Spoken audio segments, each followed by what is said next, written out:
Well, it was bound to happen sooner or later. I got a Matchbox car. This is my first Matchbox in several decades, but I looked at this model. It looks pretty good in the blister, so it wasn't super expensive. Why not give it a shot?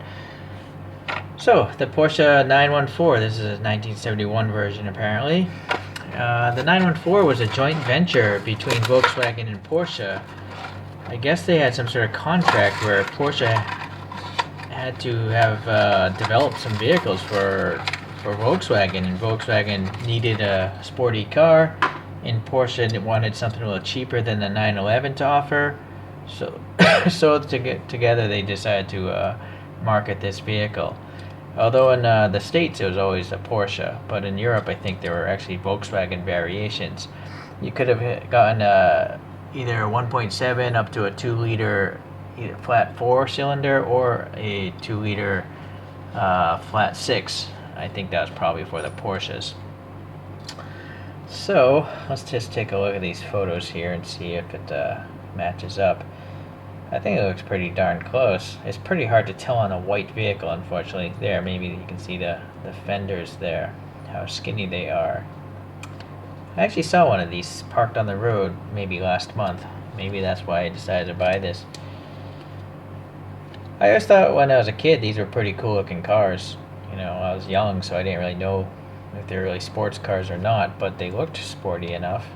I think they look pretty cool. Okay, so I am curious about the scale though. What does it say on the bottom of these things? Does it say scale? It says 160 scale. Okay, well, I'm curious. I'm still going to check anyways, just to see. So the overall length is 3985 millimeters. So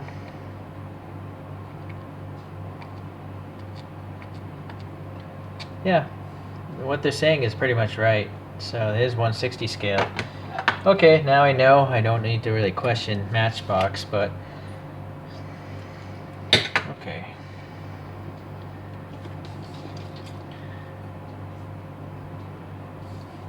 Alright, so this graphic does seem to have been, maybe not this identical graphic, but there were some cars that said Porsche down here. Naturally, these wheels are not original wheels. A, they're too large, and B, I don't think they would ever have been red. Yeah. Okay, I just haven't rolled a Matchbox in decades, so I thought I'd give that a shot. Sure, most of you guys know they roll well. We got some orange printing here for this little side marker, and a little red one here back there. Some sort of contaminant in the paint.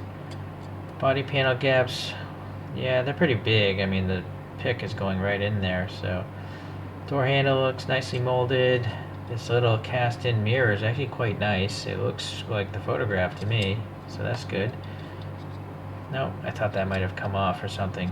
So these are Targas, I guess, on the real car. You can remove this roof. Okay, so let's see about this interior. I haven't seen a Matchbox interior in decades either. Yeah, it's pretty much like Hot Wheels, right? It's Mattel. Okay, but yeah, for the price, no complaints. Okay, some sort of plastic ribbing texture here. Not ribbing, but maybe that's a heat vent for the engine. This is a mid-engine vehicle, if you didn't know. Although one could probably confuse, maybe an engine could fit in there, especially a flat engine. But no, they're mid-engined. Okay, we got some raised wiper blades, but no paint, but that's okay. A little detail molded in there. The wiper fluid ejector is there. I gotta say, for a white painted car, it's not so bad. You know, a lot of the casting is actually covered up. Maybe that's also why the gaps are so big, because they know a lot of paint might get in there. Okay, the front end here. We got these little ribs. I don't know what they are on the real thing. I know some of them have fog lamps there, so that's what that must be. The back end, we got some cast-in taillights. A little Sharpie or paint might help that out. A little lock mechanism. And then this bumper is supposed to be chrome, but they have this black molding that is on the real vehicle. So I think they did a pretty good job representing the bumper here. Yeah, maybe not the base, you know. I think it would have made more sense if this base was black, because that's what I'm seeing on the one of the real photos. But I'm sure they've done that in the past. Right? I'm sure this can't be the very first casting of a 914, or if you Matchbox fans know, well, yeah, 2009, right? So, yeah, okay. Anyways, just press fit together. I think I'm going to do a wheel project on this one. Why not? Not sure which kind of wheels I'm going to do, so you have to give me a minute on this. I'm back here with some Fuchs wheels, or well, I don't want to pronounce it the other way, so I'm going to pronounce it Fuchs. Fuchs, that could be another way, but there's another way you could probably say it, but it'd probably be considered a swear. Okay, well anyways, I never even knew that these wheels came in 4-spoke variations until I looked up, you know, wheels for a 914, and so they do exist. Yeah, it wasn't too hard to do. There's really not much else to it. I made them pretty low profile tires. I suppose in reality I should have made the tires a little thicker. Oh well, too easy to change it now. I added a little paint here, you know, for the lights back here. And I had a really hard time chroming this out. There are these chrome paint pens called Molotow, and I've shown this brand before.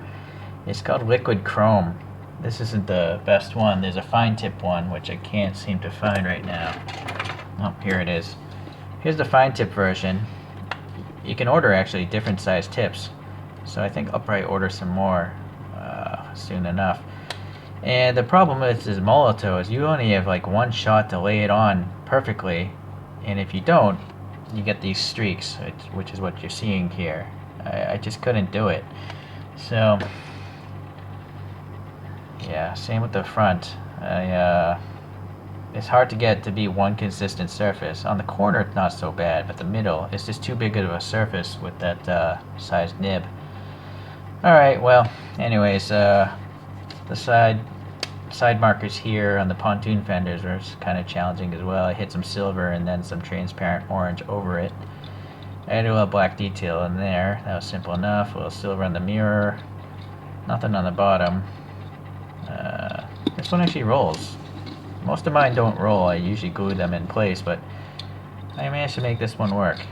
So I'm always learning. Alright, well anyways, I think it's a pretty cool model for the price at least. You know, this one's got some bad paint though. I don't know, a lot of contaminants or casting problems, like this whole edge here. So that's unfortunate. It kind of makes me want to buy the Kyosho one. Maybe I'll get around to that. And in fact, let's compare to a Kyosho. I have this Speedster from Kyosho.